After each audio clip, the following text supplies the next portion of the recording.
கிபி 64ஆம் ஆண்டு ஜூலை 19ஆம் தேதி ரோம் நகரம் அன்று பற்றி எரிந்து கொண்டிருந்தது. பாலடின் மலையை ஒட்டியுள்ள குடிசை பகுதியில் பற்றிய தீ அதிவேகமாக வீசிய காற்றால் அபாயகரமாக பரவத் தொடங்கியது. ரோம் நகரத்தின் மொத்தமுள்ள 14 மாவட்டங்களில் 3 மாவட்டங்கள் முழுமையாக எரிந்து தீக்கிரையாகின. 6 மாவட்டங்கள் கடும் பாதிப்பை சந்தித்தன. 3 நாட்களாக ரோம் நகரை ஆக்கிரமித்திருந்த தீயில் இருந்து 4 மாவட்டங்கள் மட்டுமே தப்பி பிழைத்திருந்தன. தீயின் கோரப்பிடியில் சிக்கி நூற்றுக்கணக்கானோர் உயிரிழந்திருந்தனர். ஆயிரக்கணக்கானோர் வீடுகளை இழந்து அகதிகளாகினர். மற்றொரு புறம் தீயின் பிடியை சாதகமாக பயன்படுத்திக் கொண்ட சமூக விரோத கும்பல் கண்ணில் கண்டவற்றையெல்லாம் கொள்ளையடித்துக் கொண்டிருந்தது. இத்தனை கடைவரங்களுக்கு இடையில்தான் மன்னன் நீரோ பிடில் வாசித்துக் கொண்டிருந்ததாக ஒரு தகவல் பரவியது. ரோம் நகரம் பற்றி எரிந்த போது நீரோ பிடில் வாசித்துக் கொண்டிருந்ததாக சொல்லப்படும் தகவலுக்கு எந்த ஆதாரமும் இல்லை. ஆனால் அப்போது நீரோ செய்த ஒரு காரியம்தான் இன்றைக்கு வாடிகன் எனும் நகரம் உருவாவதற்கும் அது கத்தோலிக்க கிறிஸ்தவர்களின் தலைமையகமாக மாறுவதற்கும் காரணமாக அமைந்தது.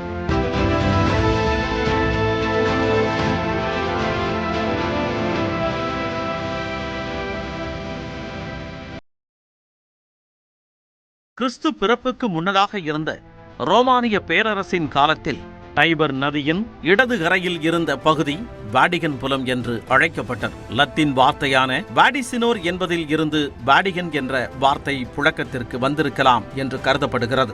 வாடிசினோர் என்கின்ற வார்த்தைக்கு தீர்க்க தரிசனம் என்பது பொருள். தீர்க்க தரிசிகள் தங்களது தீர்க்க தரிசனங்களை வெளியிடும் பகுதி இது என்பதை குறிக்கும் விதமாக அந்த பெயர் வைக்கப்பட்டிருக்கலாம் என்று சொல்லப்படுகிறது. ரோமானியர்களின் பிரசவ கடவுளுக்கு பெயர் வத்திகானஸ். அதன் மூலமாகத்தான் இந்த பகுதிக்கு வாடிகன் என பெயர் வந்ததாகவும் ஒரு தகவல் சொல்லப்படுகிறது. பெயர் வந்ததற்கு பல காரணங்கள் சொல்லப்பட்டாலும் பெருமை வந்ததற்கு முக்கிய காரணம் கிறிஸ்தவ மதம்.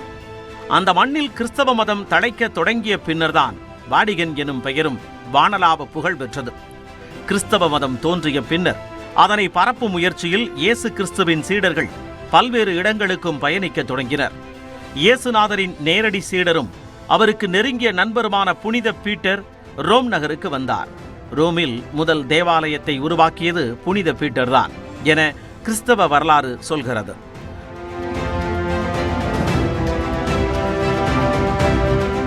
அப்போதைய ரோமானிய பேரரசரான நீரோவுக்கு தனது நாட்டில் கிறிஸ்தவ மதம் வேகமாக பரவியதை ஏற்றுக்கொள்ள முடியவில்லை. அப்போதுதான் ரோம் நகரை சாம்பலாக்கிய தீ விபத்து நிகழ்ந்தது. அதனை தனக்கு சாதகமாக பயன்படுத்திக் கொண்ட நீரோ தீ விபத்திற்கு கிறிஸ்தவர்களே காரணம் என குற்றம் சாட்டினார். அதனால் கிறிஸ்தவர்கள் தேடி தேடி கொல்லப்பட்டனர். அப்படி உயிர் தியாகம் செய்தவர்களில் ஒருவர் புனித பீட்டர். வாடிகன் மலைப்பகுதியில் சிலுவையில் அறைந்து கொல்லப்பட்ட பீட்டரின் உடல் மலையடிவார பகுதியில் புதைக்கப்பட்டது. அன்றைய காலகட்டத்தில் ரோமானிய ஆட்சியாளர்கள் கிறிஸ்தவ மதத்தை கடுமையாக எதிர்த்து வந்தனர். அந்த நிலை 4ஆம் நூற்றாண்டுக்கு பின்னர் மாறத் தொடங்கியது. 4ஆம் நூற்றாண்டில் ரோமாபுரியின் மன்னராக இருந்தவர் கான்ஸ்டன்டைன் ஒரு முறை போருக்கு தயாராகிக் கொண்டிருந்த மன்னனுக்கு ஒரு விசித்திரமான கனவு வந்தது. அந்த கனவில் சிலுவைக்குறி இடப்பட்ட கவச தொப்பியை அணிந்து கொண்டு போர் செய்வதாக காட்சிகள் தோன்றின. அந்த கனவில் தான் கண்டபடியே சிலுவைக்குறி இடப்பட்ட தொப்பியை அணிந்து கொண்டு களமிறங்கிய மன்னனுக்கு போரில் வெற்றி கிடைத்தது. அந்த வெற்றிக்கு இயேசு கிறிஸ்துவே காரணம் என்று எண்ணிய கான்ஸ்டன்டைன் கிறிஸ்தவ மதத்தை அங்கீகரிப்பதாக அறிவித்தார். அதன் பிறகே ரோமானிய பேரரசில் வசித்து வந்த கிறிஸ்தவர்கள் நிம்மதி பெருமூச்சு விட்டனர். அத்தோடு நிறுத்திக் கொள்ளாமல் கிறிஸ்தவ மதத்தின் மீது பெரும் ஈடுபாடு காட்டினார் கான்ஸ்டன்டைன். கத்தோலிக்க திருச்சபையின் முதல் போப்பாக கருதப்படுபவர் புனித பீட்டர். அவரது நினைவாக கிபி 326ஆம் ஆண்டு புனித பீட்டரின் உடல் புதைக்கப்பட்ட இடத்தில் செயின்ட் பீட்டர்ஸ் பசிலிக்கா எனும் தேவாலயத்தை எழுப்பினார் கான்ஸ்டன்டைன். பசிலிக்கா என்ற சொல் நீதிமன்றங்களை கொண்ட பண்டைய ரோமானிய கட்டடங்களை குறிக்கும் வார்த்தையாக பயன்படுத்தப்பட்டது. நீதி வழங்கும் இடம் மட்டுமன்றி நிர்வாகத்திற்கான இடமாகவும் சந்தையாகவும் அத்தகைய இடங்கள் இருந்தன. பின்னாளில் புனித பீட்டர் பசிலிக்கா என்பது கிறிஸ்தவர்கள் யாத்திரை மேற்கொள்ளும் ஆன்மீக மையமாக மாறியது. அதனால் மதகுருமார்கள், பணியாளர்களுக்கான வீடுகள், சந்தைகள் என வாடிகன் நகரம் வளர்ச்சியடைய தொடங்கியது. அப்படித்தான் வாடிகனை மையமாக கொண்டு கிறிஸ்தவ மதம் தழைக்கத் தொடங்கியது. கிபி 476ஆம் ஆண்டு ரோமானிய பேரரசு வீழ்ச்சியடைந்த நிலையில் மத்திய இத்தாலி பகுதியில் போப்பாண்டவரின் செல்வாக்கு அதிகரிக்க தொடங்கியது. ரோம் நகரை சுற்றியிருந்த பல பிரதேசங்களின் ஆளுநராக போப்புக்கு அதிகாரம் கிடைத்தது. கிபி 756 ஆண்டுக்கு பின்னர் ரோம் நகரம் மற்றும் மத்திய இத்தாலியில் இருந்த பல பகுதிகள் போப்பாண்டவரின் ஆளுகைக்கு உட்பட்டதாக மாறின. அந்த பகுதிகள் பப்பல் ஸ்டேட்ஸ், அதாவது திருச்சபை நாடுகள் என அழைக்கப்பட்டன. ரோமானிய பேரரசின் வீழ்ச்சிக்கு பிறகு இத்தாலியில் காலூன்றி இருந்த பைசாண்டிய பேரரசும் அந்த காலகட்டத்தில் சரிய தொடங்கியிருந்தது. ஆனால் வாடிகனில் இருந்த போப்பாண்டவர்களின் செல்வாக்கு கூடிக்கொண்டே போனது. 846 ஆண்டு நிகழ்ந்த கடற்கொள்ளையர்களின் தாக்குதலில் புனித பீட்டர் பசிலிக்கா சேதமடைந்தது. அதனால் தேவாலயத்தை பாதுகாக்கும் வகையில் ஒரு சுவரை கட்ட போப் 4ஆம் லியோ உத்தரவிட்டார். 39 அடி உயரம் கொண்ட அந்த சுவர் 852 ஆண்டில் கட்டி முடிக்கப்பட்டது. 1640 ஆண்டு போப் 8ஆம் அர்பன் காலம் வரையில் சுவர்கள் தொடர்ந்து விரிவுபடுத்தப்பட்டு மாற்றியமைக்கப்பட்டன. அந்த காலகட்டத்தில் மத தலைவர்களின் அதிகாரம் கூடியதை மன்னர்கள் விரும்பவில்லை. அதனால் அரசியலும் மதமும் எதிரெதிராக நிற்க வேண்டிய சூழல் வந்தது. போப் 8ஆம் போனிபஸுக்கும் பிரான்ஸ் மன்னர் பிலிப்புக்கும் இடையேயான மோதல் போப்பை கைது செய்யும் அளவிற்கு சென்றது. அதன் பின்னர் 1305 ஆண்டு முதல் 1377 ஆண்டு வரையிலான காலகட்டத்தில் போப் நியமனத்தில் பிரான்ஸ் மன்னரின் தலையீடு இருந்து வந்தது. அதன் காரணமாக 1305 ஆண்டு போப்பாக பதவியேற்ற 5ஆம் கிளமன் 1309 ஆண்டு திருச்சபையின் தலைமையிடத்தை ரோமில் இருந்து பிரான்சில் உள்ள அவிக்னோன் எனும் இடத்திற்கு மாற்றினார். அந்த காலகட்டத்தில் 7 போப்பாண்டவர்கள் அவிக்னானில் இருந்தே தங்களது கடமைகளை நிறைவேற்றி வந்தனர். 69 ஆண்டுகளுக்கு பின்னர் 1378 ஆண்டில் திருச்சபையின் தலைமையிடம் மீண்டும் ரோமுக்கே மாற்றப்பட்டது. அப்போது வரை போப்பாண்டவர்கள் யாரும் வாடிகனில் வசிக்கவில்லை. இத்தாலியில் இருந்த லேட்ரன் அரண்மனை எனப்படும் அரண்மனையிலேயே வசித்து வந்தனர். 1360 ஆண்டு லேட்ரன் அரண்மனையில் ஏற்பட்ட தீ விபத்தின் காரணமாக போப்பாண்டவர்கள் தங்குமிடம் வாடிகனுக்கு மாற்றப்பட்டது. அதன் பிறகுதான் வாடிகன் நகரம் போப்பாண்டவர்களின் வசிப்பிடமாக மாறியது. அடுத்தடுத்து வந்த போப்பாண்டவர்கள் வாடிகனின் வடிவமைப்பை கட்டடங்களால் மாற்றிக்கொண்டே வந்தனர். 1477 மற்றும் 1480 ஆண்டுக்கு இடைப்பட்ட காலத்தில் போப் 4ஆம் சிக்ஸ்டஸ் ஒரு பிரம்மாண்டமான தேவாலயத்தை கட்டத் தொடங்கினார். அதுவே சிஸ்டைன் தேவாலயம் என்று அழைக்கப்பட்டது.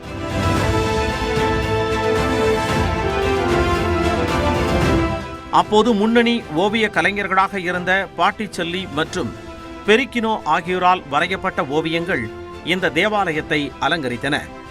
இந்த தேவாலயம் 1483 ஆண்டு ஆகஸ்ட் மாதம் 15ஆம் தேதி என்று திறக்கப்பட்டது. அதனைத் தொடர்ந்து கிபி 4ஆம் நூற்றாண்டில் கட்டப்பட்ட புனித பீட்டர் பசிலிக்கா 1000 ஆண்டுகள் பழமையானதை அடுத்து அதனை பிரம்மாண்டமாக கட்டமைப்பதற்கான பணிகள் முன்னெடுக்கப்பட்டன. போப் 5ஆம் நிக்கோலஸ் காலத்தில் திட்டமிடப்பட்ட பணிகள் அவருக்கு பின்னர் போப் 2ஆம் ஜூலியஸ் காலத்தில் தொடங்கி நடைபெற்றன. 1506 ஆண்டு ஏப்ரல் 18ஆம் தேதி தொடங்கிய கட்டுமான பணிகள் 100 ஆண்டுகளை கடந்து 1626 ஆண்டு நவம்பர் மாதம் 18ஆம் தேதி நிறைவடைந்தன. இப்படி வாடிகன் நகரம் வளர வளர போப்பாண்டவர்களின் செல்வாக்கும் வளர்ந்தது. அதற்கு முரணாக வாடிகனை தாண்டி பறந்து விரிந்த அதிகாரம் பெற்றிருந்த போப்பாண்டவர்கள் வாடிகனின் எல்லைக்குள் தங்களை சுருக்கிக் கொள்ளும் ஒரு காலமும் வந்தது.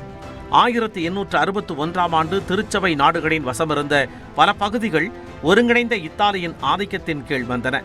அப்போது லாசியோ, ரோம் போன்ற நகரங்கள் மட்டுமே போப்பாண்டவரின் ஆளுகைக்கு உட்பட்டதாக இருந்தன. 1870 ஆண்டு இத்தாலிய படைகள் ரோம் நகரத்தையும் கைப்பற்றிக் கொண்டன. கத்தோலிக்க தேவாலயம் இருக்கும் பகுதிகளை மட்டும் போப்பின் ஆளுகைக்கு உட்பட்டதாக இயங்க சம்மதித்தது இத்தாலி. ஆனால் அதனை மறுத்த போப் 9ஆம் பயஸ் மற்றும் அவருக்கு பின் வந்தவர்கள் தங்களை இத்தாலியின் கைதி என அறிவித்துக் கொண்டு வாடிகன் தேவாலயத்திற்குள்ளேயே முடங்கினர். அரை நூற்றாண்டுக்கு மேலாக வாடிகனுக்கும் இத்தாலிக்கும் நடந்த இந்த பனிப்போர் ஒரு சர்வாதிகாரியின் முயற்சியால் சமாதானத்திற்கு வந்தது. 1929 ஆண்டு இத்தாலி மற்றும் வாடிகன் இடையே ஒரு ஒப்பந்தம் கையெழுத்தான. அப்போது இத்தாலியின் பிரதமராக இருந்த முசோலினி இந்த ஒப்பந்தம் உருவாக காரணமாக இருந்தார். 1929 ஆண்டு பிப்ரவரி மாதம் 11ஆம் தேதி லேட்ரன் அரண்மனையில் கையெழுத்தானதால் இது லேட்ரன் ஒப்பந்தம் என்று அழைக்கப்பட்டது. அந்த ஒப்பந்தத்தின்படி கத்தோலிக்க திருச்சபையின் தலைமையகமாக இயங்கும் வாடிகன் பிராந்தியம் ஹோலிசி என்ற இறையாண்மை கொண்ட நாடாக அங்கீகரிக்கப்பட்டது. ஹோலிசி எனும் லத்தீன் வார்த்தைக்கு புனித இருக்கை என்று பொருள். முழுக்க முழுக்க நிலத்தால் சூழப்பட்ட உலகின் மிகச்சிறிய நாடான இது ரோம் நகருக்குள்ளேயே அமைந்திருக்கிறது. உதாரணத்திற்கு தமிழ்நாடு என்பதை ஒரு நாடென எடுத்துக்கொண்டால் அதன் தலைநகரான சென்னை நகரின் உள்ளே அமைந்திருக்கும் கோடம்பாக்கம் என்கின்ற பகுதி மட்டும் ஒரு தனி நாடாக இருந்தால் எப்படி இருக்கும்? அப்படித்தான் ரோம் நகருக்குள் இருக்கும் தனி நாடாக அமைந்திருக்கிறது ஹோலி see. ஹோலி see நாட்டின் மொத்த பரப்பளவு 121 ஏக்கர் மட்டுமே. நியூயார்க்கில் உள்ள மத்திய பூங்காவின் பரப்பளவை காட்டிலும் 8 மடங்கு குறைவான பரப்பளவை கொண்ட நாடு ஹோலி see. ஆனால் உலகில் உள்ள கத்தோலிக்க திருச்சபைகள் அனைத்தையும் கட்டுப்படுத்தும் அதிகாரம் இங்குதான் குவிந்து கிடக்கிறது. உலகம் முழுவதும் பரவி இருக்கும் 140 கோடி கத்தோலிக்கர்களின் தலைமையகம் ஹோலி see தான். பரப்பளவிலும் மக்கள் தொகை அடிப்படையிலும் உலகின் மிகச்சிறிய நாடு என்ற இடத்தை பிடித்திருக்கிறது ஹோலி see. உலகில் மொத்தமுள்ள 233 நாடுகளில் 232வது இடத்தில் இருக்கும் நியூவே நாட்டின் மக்கள் தொகை 1821. ஆனால் அதைவிட கிட்டத்தட்ட 4 மடங்கு குறைவான மக்கள் தொகையை கொண்டிருக்கிறது ஹோலி see. 2025ஆம் ஆண்டு புள்ளி விவரப்படி 501 பேர் மட்டுமே அந்நாட்டின் குடிமக்களாக இருக்கின்றனர். இந்த நாடு உருவாக்கப்பட்ட 1929ஆம் ஆண்டு முதல் தற்போது வரை இங்கு ஒரு குழந்தை கூட பிறக்கவில்லை என்பது ஆச்சரியமூட்டும் தகவலாக இருக்கிறது. ஹோலி seeயில் மருத்துவமனைகளே இல்லை என்பதால் மருத்துவ வசதி வேண்டுவோர் பொடி நடையாக செல்லக்கூடிய தூரத்தில் இருக்கும் ரோம் நகருக்கு சென்று விடுகின்றனர். கர்ப்பிணிகள் சற்று முன்னதாகவே சென்று ரோம் நகரில் உள்ள மருத்துவமனைகளில் சிகிச்சைக்காக சேர்ந்து விடுகின்றனர். அதனால் ஹோலி seeயில் குழந்தைகளே பிறப்பதில்லை. அதே சமயம் பிறப்பை அடிப்படையாக வைத்து இங்கு குடியுரிமை வழங்கப்படுவது இல்லை. ஒருவருக்கு வழங்கப்படும் பொறுப்பு அல்லது பணியின் அடிப்படையிலேயே ஹோலி seeயின் குடியுரிமை வழங்கப்படுகிறது. மக்கள் தொகைதான் குறைவை தவிர இங்கு வந்து செல்லும் மக்களின் எண்ணிக்கைக்கு குறைவில்லை. கிறிஸ்தவ மக்களின் புனித தலமாக விளங்கும் இந்நாட்டின் மக்கள் தொகையை காட்டிலும் பல்லாயிரம் மடங்கு அதிகமான சுற்றுலா பயணிகள் ஆண்டுதோறும் இங்கு வந்து செல்கின்றனர். வாடிகனில் உள்ள அருங்காட்சியகத்திற்கு மட்டும் ஆண்டிற்கு 55 லட்சம் பேர் வருகை தருகின்றனர். உலகின் எந்த நாடும் அதிகாரப்பூர்வ மொழியாக பயன்படுத்தாத லத்தீன் மொழியே ஹோலி seeயின் அதிகாரப்பூர்வ மொழியாக அறிவிக்கப்பட்டுள்ளது. ஆனாலும் இது தேவாலயத்தின் அதிகாரப்பூர்வ மொழி மட்டுமே. பிற அலுவலக நிர்வாகங்களுக்கு இத்தாலி மொழியே அதிகாரப்பூர்வ மொழியாக பயன்படுத்தப்படுகிறது. உலகிலேயே லத்தீன் மொழியில் செயல்படுத்தப்படும் ஏடிஎம்கள் ஹோலி seeயில் மட்டும்தான் இருக்கின்றன. யுனெஸ்கோ அமைப்பால் உலக பாரம்பரிய தளமாக அங்கீகரிக்கப்பட்ட பல இடங்கள் ஒவ்வொரு நாட்டிலும் அமைந்திருக்கின்றன. ஆனால் ஒரு நாடு முழுவதுமே உலக பாரம்பரிய தலமாக அங்கீகரிக்கப்பட்டிருக்கும் அதிசயம் ஹோலி seeக்கு மட்டும்தான் அரங்கேறியிருக்கிறது. தனி நாடாக இருந்தாலும் ஹோலி seeயில் பொருட்கள் எதுவும் உற்பத்தி செய்யப்படுவதில்லை என்பதால் மொத்த உள்நாட்டு உற்பத்தி என அங்கு எதுவும் இல்லை. ஆனால் நுழைவு கட்டணங்கள் மற்றும் நினைவு சின்னங்கள், ஸ்டாம்புகள் ஆகியவற்றின் விற்பனை மூலம் தனக்குரிய நிதியை அந்நாடு திரட்டிக் கொள்கிறது. இத்தாலி நாட்டைச் சேர்ந்தவர்கள் தங்களது வருமான வரியில் 8% ஹோலி see நாட்டிற்கு நன்கொடையாக கொடுக்கலாம் என்கின்ற நடைமுறை இருக்கிறது. அதன் மூலம் கிடைக்கும் தொகை வாடிகன் நகரத்தை நிர்வகிக்க பயன்படுத்தப்படுகிறது. உலகின் மிகச்சிறிய நாடாக இருக்கும் பொழுது ஒரு வளர்ந்த நாட்டுக்குரிய அத்தனை வசதிகளையும் கொண்டிருக்கிறது ஹோலி see. அந்நாட்டிற்கென பிரத்யேக தபால் சேவை வாடிகன் நகரில் இயங்கி வருகிறது. 1929ஆம் ஆண்டு துவங்கப்பட்ட இந்த தபால் சேவை உலகின் மிகச் சிறந்த தபால் சேவை என்கின்ற பெயரை பெற்றிருக்கிறது. உலகளவில் அதிக எண்ணிக்கையிலான கடிதங்கள் இந்த பின்கோட்டில் இருந்துதான் அனுப்பப்பட்டு வருகின்றன. அண்டை நாடான இத்தாலியைச் சேர்ந்தவர்கள் கூட தங்களது நாட்டின் தபால் சேவையினை புறக்கணித்துவிட்டு ஹோலி seeயின் தபால் சேவையையே பயன்படுத்துவதாக சொல்லப்படுகிறது.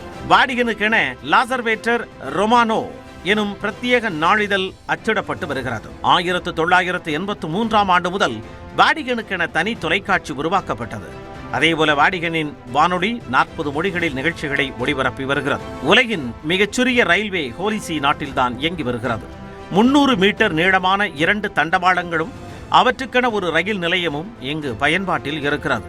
இதன் மூலம் இந்த நகருக்கு வரும் சரக்குகள் கையாளப்படுகின்றன. ஆனால் பயணிகள் சேவைக்கென தனி ரயில் போக்குவரத்து வசதி செய்யப்படவில்லை. ஐரோப்பிய நாடுகளில் பயன்படுத்தப்படும் யூரோவே ஹோலி seeயிலும் அதிகாரப்பூர்வமாக நாணயமாக பயன்படுத்தப்படுகிறது. தனக்கென பிரத்யேகமான யூரோ நாணயங்களை அச்சிட்டு வருகிறது ஹோலி see.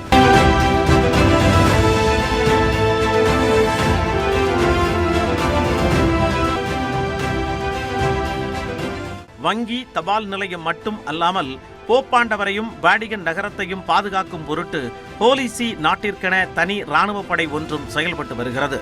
ஸ்விஸ் மிலிட்ரி என்று அழைக்கப்படும் இந்த படையே உலகின் பழமையான இராணுவம் என்ற பெருமையை பெற்றுள்ளது. அதேபோல உலகின் மிகச்சிறிய இராணுவமும் சுவிஸ் மிலிட்டரி தான். கிபி 1506ஆம் ஆண்டு போப் 2ஆம் ஜூலியஸ் தன்னுடைய பாதுகாப்புக்கென ஒரு படையை அமர்த்த விரும்பினார். அந்த காலகட்டத்தில் சுவிட்சர்லாந்தின் வீரர்கள் வீரத்திற்கும் விசுவாசத்திற்கும் பெயர் போனவர்களாக இருந்தனர். அவர்களை கொண்டு உருவாக்கப்பட்ட படைப்பிரிவே இன்று வரையிலும் தொடர்ந்து வாடிகனுக்கு காவலாக இருந்து வருகிறது. ஹால்பிரைட் எனப்படும் பாரம்பரியமான ஆயுதங்களையே இவர்கள் தாங்கி நிற்கின்றனர். இந்த ஆயுதங்கள் பரம்பரையாக ஆசிரிய குடும்பம் ஒன்றால் செய்யப்படுகிறது.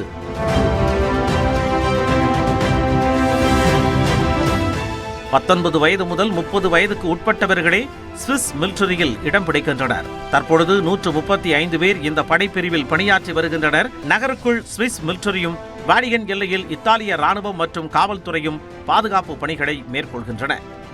இப்படி பல ஆச்சரியமூட்டும் பிரமிக்க வைக்கும் தகவல்களை தன்னுள்ளே கொண்டிருக்கும் ஹோலிசி சில திகைக்க வைக்கும் புள்ளி விவரங்களையும் தருகிறது. உலகளவில் சராசரியாக ஒரு நபர் உட்கொள்ளும் ஒயினின் அளவை காட்டிலும் வாடிகன் நகரத்தில் வசிப்பவர்கள் அதிகமான அளவு ஒயினை அருந்துகின்றனர். சராசரியாக ஆண்டு ஒன்றுக்கு 74 லிட்டர் ஒயின், அதாவது 105 பாட்டில்கள் ஒயினை இங்கு வசிப்பவர்கள் அருந்துகின்றனர். வாடிகன் நகரத்தில் உள்ள ஒரே ஒரு சூப்பர் மார்க்கெட் வரிகள் ஏதுமின்றி ஒயின் விற்பனை செய்வதால் அதிக அளவிலான ஒயின் உட்கொள்ளப்படுவதாக காரணம் சொல்லப்படுகிறது. லட்சக்கணக்கான மக்கள் கூடும் இடம் என்பதால் போலீசியில் குற்றங்களும் அதிகமாக நடக்கின்றன. மக்கள் தொகை அடிப்படையில் கணக்கிட்டு பார்த்தால் உலகளவில் அதிக குற்ற சதவிகிதம் இங்கு பதிவாகிறது. வழிப்பறி, திருட்டு போன்ற குற்றங்களை செய்து ஏராளமானோர் இங்கு பிடிபடுகின்றனர். அவர்கள் மீதான விசாரணை மட்டுமே ஹோலிசியில் நடக்கிறது.